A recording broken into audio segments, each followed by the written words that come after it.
Viewers আসসালামু আলাইকুম। আশা করি সকলে ভালো আছেন।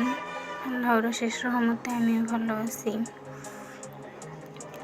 সবাই কষ্ট করে সম্পূর্ণ ভিডিওটা দেখবেন। ভালো লাগলে লাইক, কমেন্ট, শেয়ার এবং চ্যানেলটি সাবস্ক্রাইব করবেন। চলুন আজকে দেখি কি কাজ করলাম আপনাদের সাথে শেয়ার করি। আজকে বাজার থেকে মাছ আনা হয়েছে, মুরগি আনা হয়েছে, তো সেগুলো আর কি আজকে কাটবো, এগুলো দেখাবো। কারণ আমার শরীরটা বেশি একটু ভালো লাগতেছে না, তাই আর আজকে আপনাদের সাথে রান্নার ভিডিও শেয়ার করতে পারিনি। তো ভাবলাম এগুলো একটু আপনাদের সাথে গল্প করা যাক, একটু শেয়ারও করা যাক। তো এখানে আমি মাছ কেটে নিচ্ছি। এখানে এগুলো হচ্ছে রুই মাছ, তো কেটে নিয়েছি। এখানে ছোট ছোট পিস পিস করে কেটে নিচ্ছি।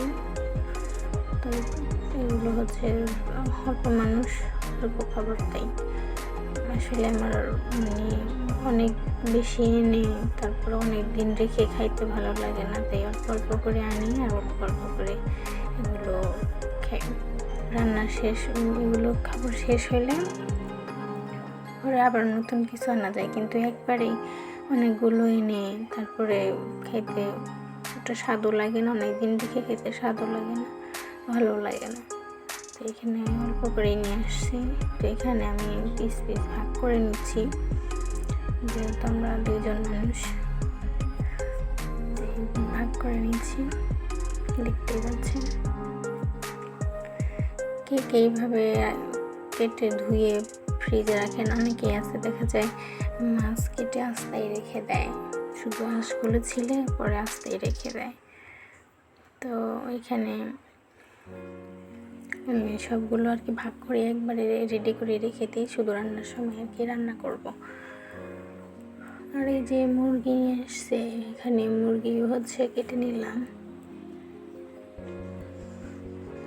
মুরগি এক একজন এক একভাবে কাটে, কে কীরকমভাবে কাটেন কমেন্টে বলতে পারেন। তো এখানে এই যে প্রথমে আমি মুরগির ছাল ছিঁড়ে নেব। এই ছালগুলো ভাজি করে খেতে অনেক মজা লাগে, তাই আর কি আমি ছাল ফেলে দিই না। অনেকে ছাল ফেলে দেয়, আমার কাছে এগুলো ভাজি করলে অনেক টেস্ট লাগে, তাই আর কি ফেলে দিই না। তো এই যে কাজ করছি। আর আজকে রান্নার ভিডিও দিইনি, কারণ রান্না করতেও ভালো লাগতেছে না, সম্ভবত রান্না করবো না। কালকে দেখেছেন মাছ ভুনা করেছিলাম, সেগুলোই রয়ে গেছে, সেগুলো আর কি খাওয়া শেষ হয়নি। অল্প একটু কিন্তু রান্না করতে, তারপরেও কিন্তু আমাদের শেষ হয়নি, এখনও অনেকটুকু রয়ে গেছে। একটু সাথে ভাতের সাথে একটু ভর্তা দিলে আমাদের আজকে চলে যাবে, তাই আজকে কিছু রান্না করব না। এখানে মেয়েটাকে নিয়ে অনেক কাজ করতে আমার অনেক কষ্ট হয়ে যায়, কারণ একা একা রাখা, সামলানো, আবার আমার কাজ করা অনেক কষ্ট হয়ে যায়। তাই মেয়েটা যখন ঘুমায় তখন একটু কাজ করতে পারি, না হয় ও উঠে গেলে আমার আর কাজ করা হয় না। এই জন্য আর কি খুব কষ্ট করি আর কি, আমার দিন চলে যায়।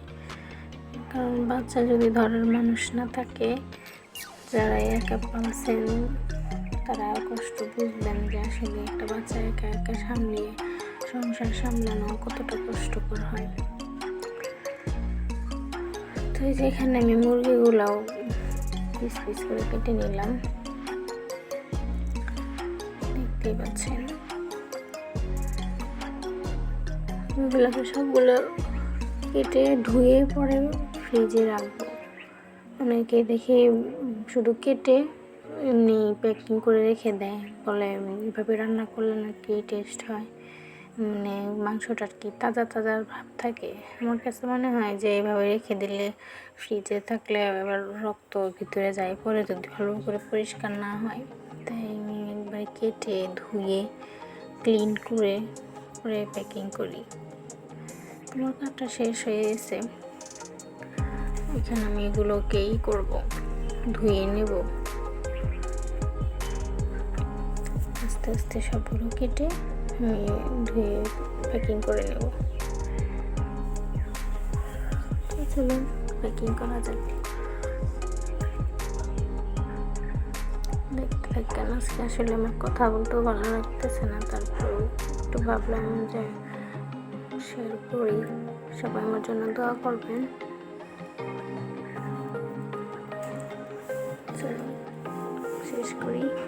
সবার ভিডিওটা ভালো লাগলে লাইক কমেন্ট শেয়ার করবেন।